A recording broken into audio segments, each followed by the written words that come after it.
With me here on set is our reporter Claire Paccalin. She's just back from the UK filming a report with Clovis Casali about the divisions in the country. Claire, tell us first of all what people were telling you as you spoke to them. I mean, why has the British Home Secretary announced this overhaul in the first place? So people kept telling Clovis and I that it's split.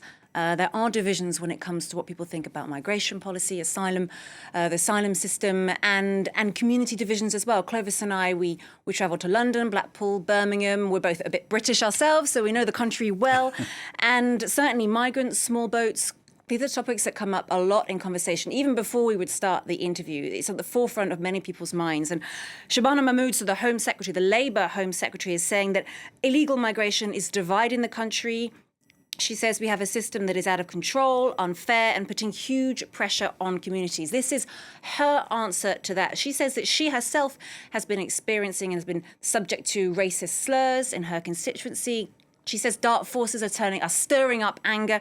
And this, she says, is the way. This is the answer. These tougher, stricter policies on migration, trying to basically make the UK a less attractive place for asylum seekers, for anyone coming over from northern France in small boats. Now, of course, this is very hard to stomach for some Labour MPs, ministers too. This is a turnaround in many ways for a Labour government. This is not the kind of language and reforms that we have heard in recent years, and they won't be easy to put in place. We've heard of asylum system overhauls in the past, and it's complex legally to get them into place. But this, for instance, the temporary status, at the moment, an asylum seeker, if they're given refugee status, after 5 years can apply for permanent leave to remain. Now, that 5-year marker will go up to 20 years, according to these reforms.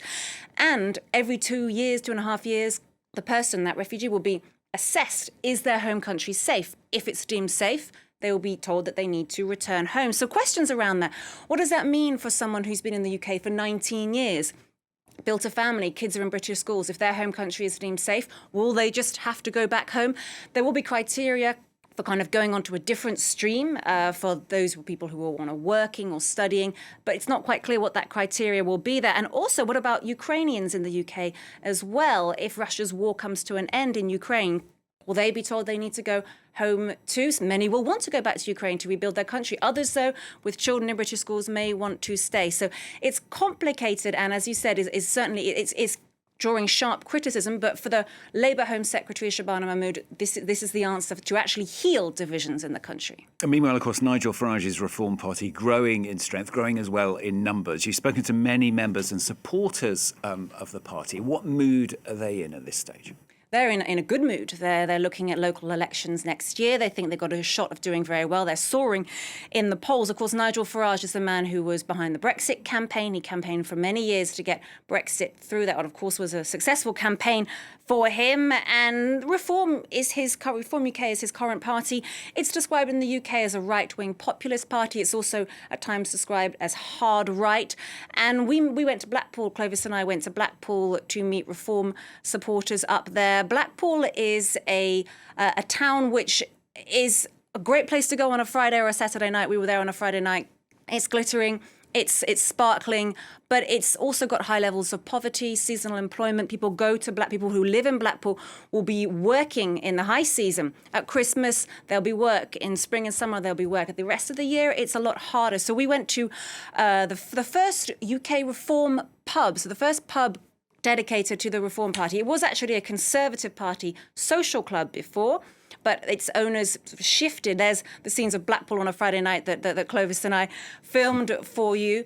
So this Reform pub in Blackpool, the owners decided to call it the Reform pub. It's the first Reform pub in the UK, and we met with the owner, Peter, one of the owners, and he said, as he was drawing a pipe for himself, that many people that he's speaking to, and this is the way he feels himself as well, there's this feeling that they are struggling. People are struggling in the UK. Cost of living, quality of life has been going down for many people. People struggling to get to a doctor, to a dentist. It's going to get cold in the UK this week. People will struggle to get their heating on.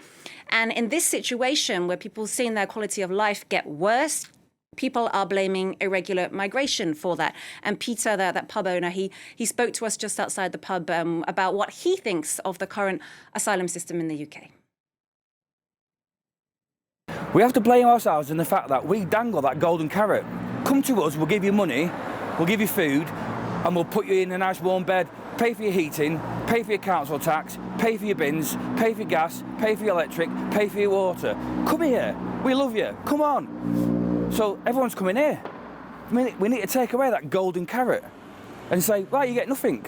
Yeah, you also spoke, didn't you, Claire, to some other British people worried about the direction the country is heading in and telling you racist attacks where they live are on the rise. Yeah, Clovis and I were in Birmingham. We spoke to members of the Pakistani community there, and they told us very clearly that the climate at the moment is scary for them. Now, you speak to reform voters, they'll say, no, we're not against people who've been here for a long time. We're not against people who've come here to work and study. We're against the illegals, people who are coming over irregularly, particularly those coming in on small boats. But the situation for many communities, for minority communities, is they're saying the whole climate is basically giving space for racists to come out of the woodwork. And there has been an increase in parts of Birmingham of racist attacks. We've seen the racially motivated rape of 2 Sikh women recently, an attack on a Sikh taxi driver as well. And of course, this all comes in the context of flags going up across the country. So Union Jacks, but also St George's Cross flags as well. We're seeing these groups spontaneously putting up flags on lampposts. Now, these people, we met with them. They say they're simply patriots.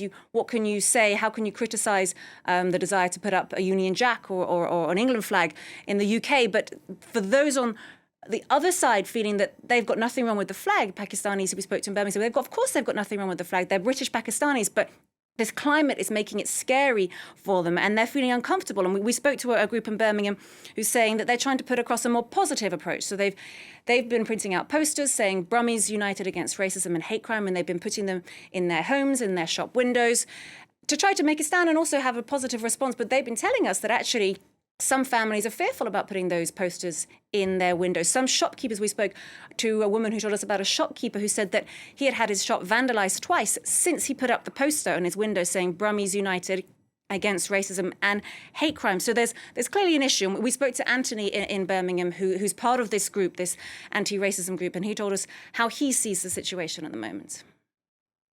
It's very, very frustrating. We're still pointing the finger at people when we're not recognising the wider picture, and we've already touched on this around cost of living, the fact that heating costs are going up, there's not really a properly regulated rental market. There's any number of factors that are the real issues in this country.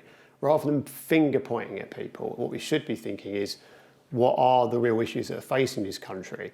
And the fact, as Ms has already said, people that actually want to come to this country want to work, they want to contribute to the economy, they want to contribute to their communities, they want to work for the NHS, just want to work, full stop. So I just find it astonishing that we're still having the same conversation again, that we're blaming the foreigners, which is just absurd, really.